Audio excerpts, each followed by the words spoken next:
if you don't know that this fear is controlling you, y- you're just going to be a drone. You're going to be a drifter stuck in the same autopilot cycle.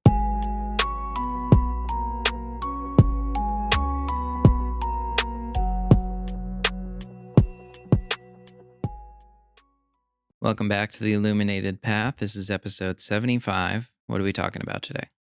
Talking about managing fears in unknown times. I think it's a relevant topic. There's just a lot going on in the world and politics and in the news and natural disasters and things happening. I'm not going to get into what those things are and our opinions on any of those things or Yeah. whatever, but just like want to acknowledge that things are happening and it brings up a lot of fear. So, what can we do? And well, firstly, like, want to explain like what actually happens when you're really holding on to that fear, and what are some things that you can do to help yourself through all of that.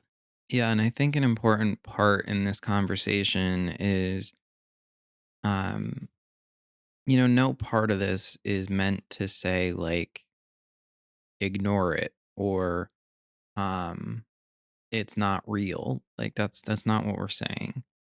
It just there's a way that you I guess mentally manage your bandwidth.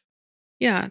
And one thing too I want to say before we get into it is that, like, yes, we have so much access to the news, right? And to knowing every little thing that is going on. It's even more prominent with social media or with news apps on your phone. Like, back in the day, you only got news through the radio. Then it was the radio and the TV, and now it's everywhere. So it's constant. And Yeah.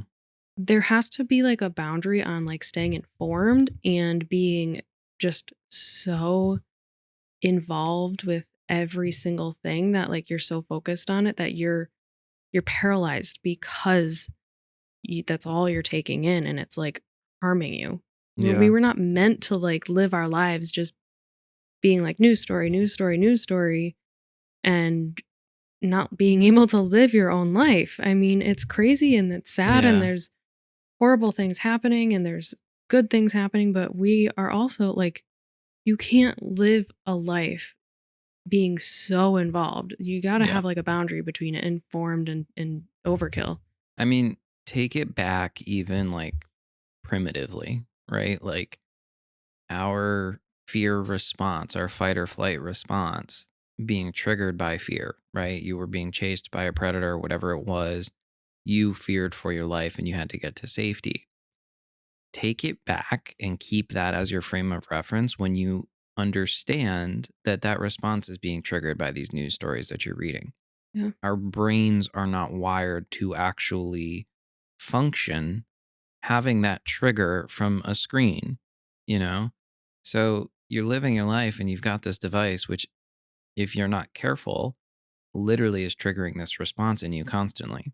Right. So I think keep the function of your fear response and fight or flight in mind. You can even do that as an exercise in awareness for 3 days. Just keep an eye on that and what you're feeling as you're using your phone, because you'll be surprised how many times it comes up and how many things are fear mongering. Right. Yeah, I mean that gets into what I wanted to just start talking about, like what fear does to us. It's activating your nervous system, and it's causing you to like be stuck in this state of stress and running on stress, and that does so many things to your body. We've done multiple episodes on like what stress Yeah. does, and um it's the same thing. Like, if it's you focused on the news or things happening like totally not I don't want to say totally outside of your life, but it's like not in your immediate life, things that you can't really control, that you have nothing that you can do or act on about it at the moment. Um you're still feeling that same amount of stress. Like, if you're stressed about a job because it's something very relevant that you're going through, and then you're stressed about hearing something sad on the news, it's the same level of stress, yet it's almost worse because you have nothing you can necessarily do to like change the situation.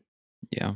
I mean, I even think about like people who would watch the news going to bed, and it's like you're not hearing nice stories, you're hearing people who were murdered or stores that were robbed, and you know, at, to a degree, yes, that's their job, but like you're also being exposed to an extreme amount of negativity and fear mongering that's triggering that response, which is of course going to affect your sleep and your ability to get into rest and digest. And I even think about like video games. Like I'll play video games at night. I like Call of Duty. It is fun, but I have an aura ring and I can see my sleep, and I've been able to see like if I'm really playing it a lot and I go right up until bed, I can see that I don't sleep as well. Like I'm triggered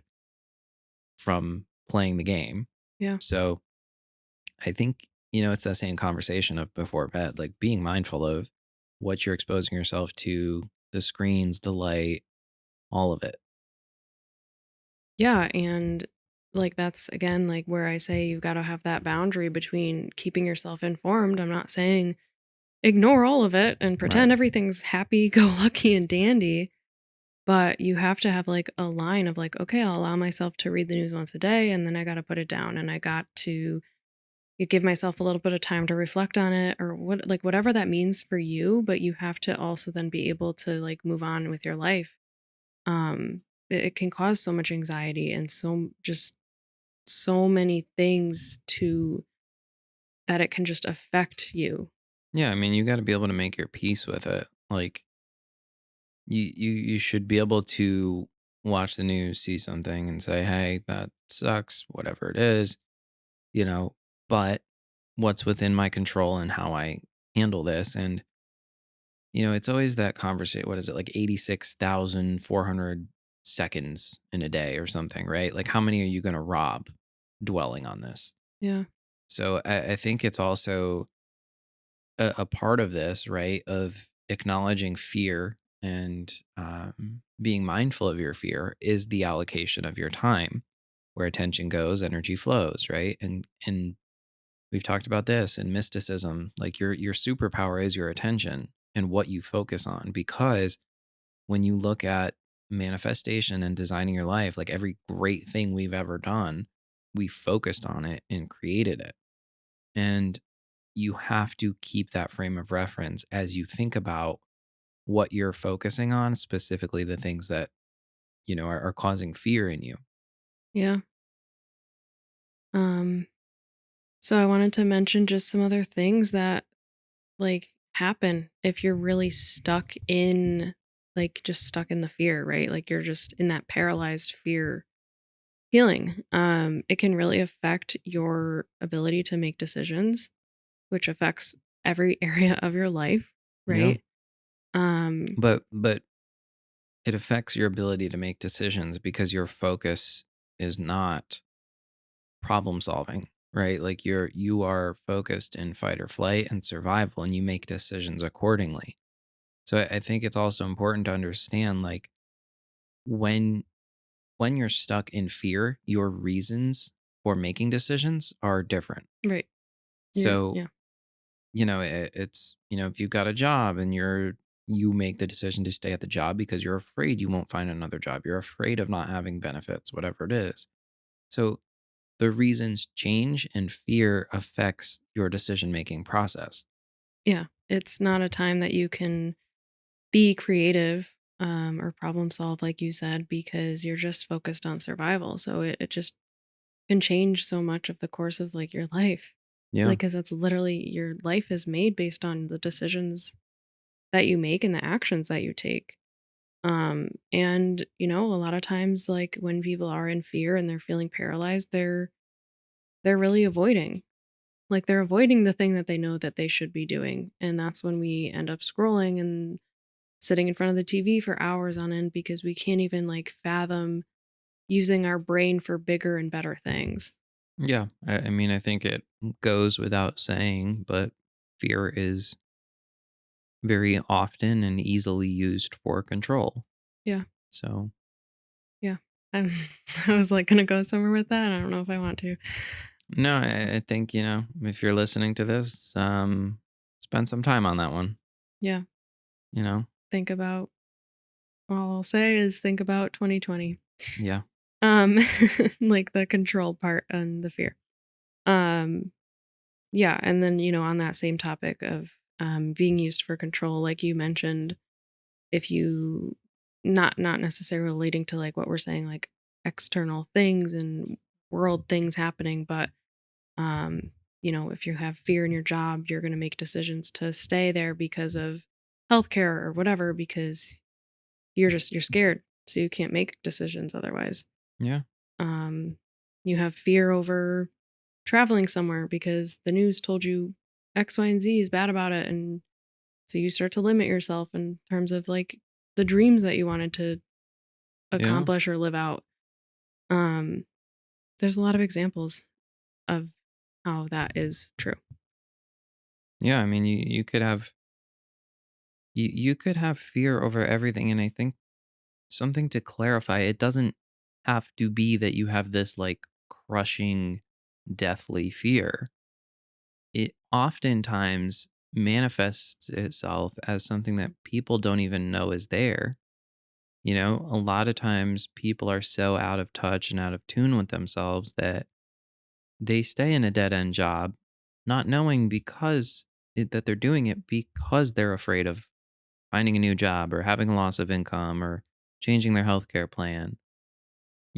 So and that's again, like we've been saying this since episode 1. It is all about your awareness. If you don't Episode 1 was about awareness, like Yeah, like straight if up, yeah. if you don't know that this fear is controlling you, y- you're just going to be a drone. You're going to be a drifter stuck in the same autopilot cycle. Yeah. So I think, again, just stressing the importance of those deep conversations with yourself and truly asking yourself, like, one of the best skills you can develop is being able to ask yourself, what am I afraid of? Mm, 99% of the population does not ask themselves that, and they go through life accordingly. yeah. I mean, almost anytime you hesitate on doing something, um, it's because you just like are afraid of something. Like you're afraid of taking that step, or you have this thought about something not working out, so you don't even try. Yep. And all of those are just like fears that are coming up that you're not acknowledging and being aware of and being like, hey, actually, let me like bring this to the forefront and figure out, well, why am I having that fear? Or what's behind that? How can I reframe that and realize like, yeah, maybe fear is normal. You're gonna have it, but Yeah. it doesn't have to stop you. And you don't have to be stuck in it. Don't lead with that. You know, I think, again, what if it turns out better than you imagined? Yeah. You created these hypothetical scenarios and convinced yourself that they were the outcome. That's the problem people have. They focus on these hypothetical negatives and ignore the possibilities. Right. And frankly, every time that you and I have focused on possibilities, it's come out better than we could have imagined. And most of those hypothetical negatives don't happen, or the ones that do just aren't as big a deal as they seemed when we started. Yeah. Yeah. So what else can we do? Like, and I kind of wanted to bring this back to like basics. We started this episode talking about just fear in things happening in the world in a broad sense, right? So what can you do if you feel like you are in that fear and you're like, "Oh my gosh, how do I get out of this?" And like the most basic thing is to like just prioritize your basic needs. You need to be eating well. Like you need good food. If you're just eating out, eating processed crap, it's going to keep you feeling terrible. I mean, we've talked about this too. Like, your 95% of your serotonin production is in your gut. Right. So, whether you realize it or not, the crap that you're eating that's processed is contributing to your feelings of anxiety, depression, abandonment, despair, fear, whatever it is. Believe it or not, it's starting with your food Yeah. And or just water, water, yeah. Like being you got to be hydrated. Gosh, so many people are just chronically dehydrated. It's crazy. It's the metric is insane. It's like 94% Yeah. of the population. So drink more water. Um, Sleep and hygiene, again, like you're gonna have more trouble sleeping at night, especially if you're maybe on your phone or watching the news before bed. Like prioritize these things. The only way to get out of like the fear mentality and like being stuck in it is to focus on you and do what you can to take care of yourself in the most basic ways. Yeah, and not for nothing, like again, I'm not saying ignore this stuff, but at the end of the day, you have to be able to step back and be like, how much does this really affect me? Right. Like, yes, there's always terrible things happening. There's also always great things happening. So it's like, which one do you want to focus on? And at the end of the day, your life is probably somewhere in the middle, not at some ridiculous extreme end of the spectrum. Right. Yeah. Um Also focus on like having connection, reach out to friends and family and like don't isolate yourself. Also don't necessarily just talk about all of this with those friends and families. Like Mm, you have to set boundaries, and can sometimes be okay to be like, "Hey, I want to talk about like this thing happening, this thing that's scary in my life or in the world or whatever."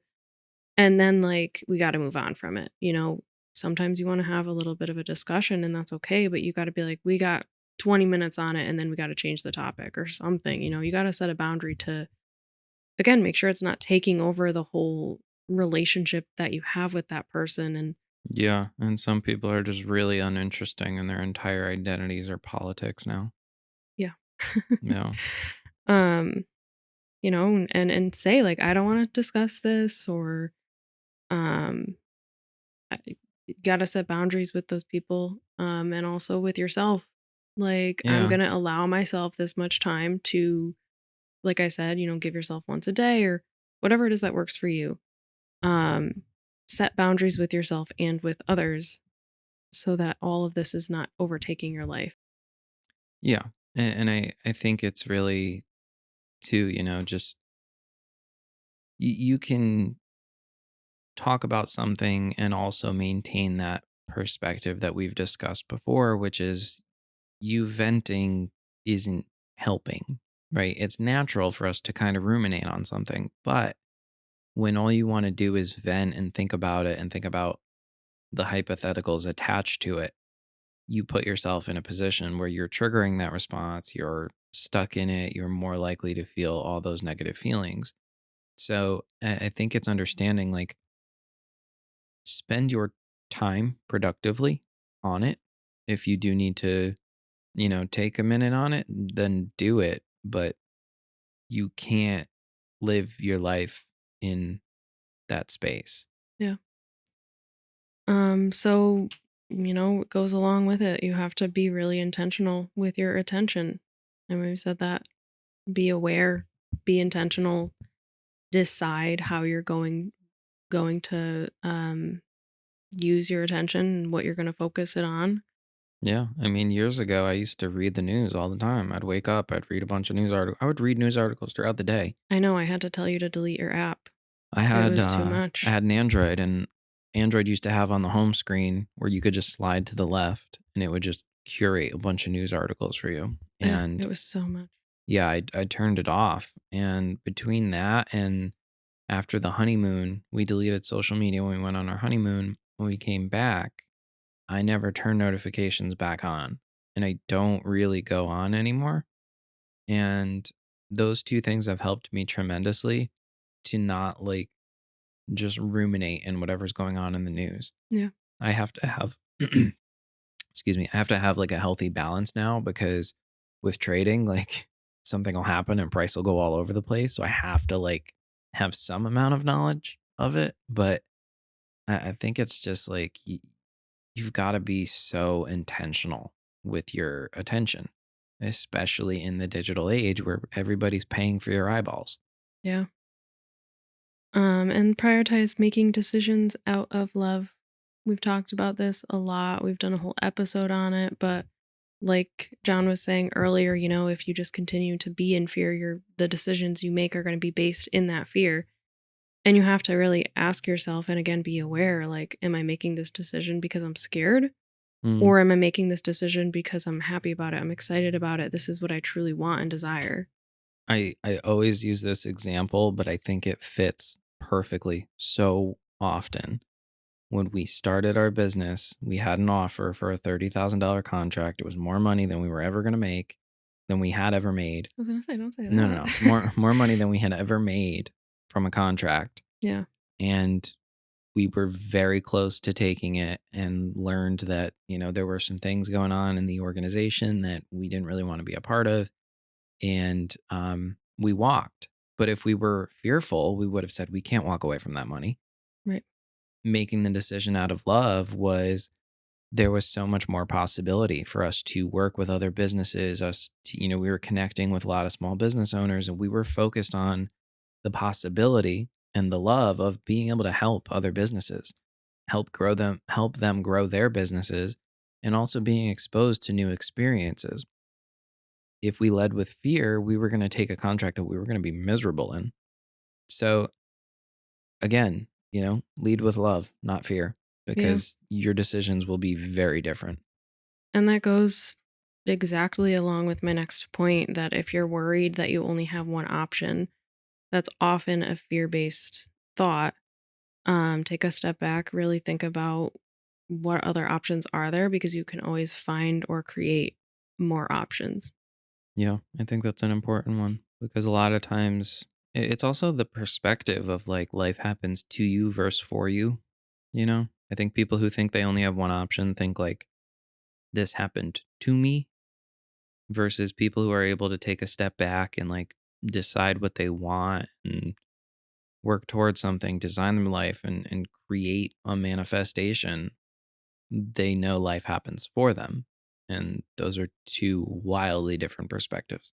Yep. Anything else? Think that's it. All right. Thank you guys for tuning in, and we'll see you next time. Thank you.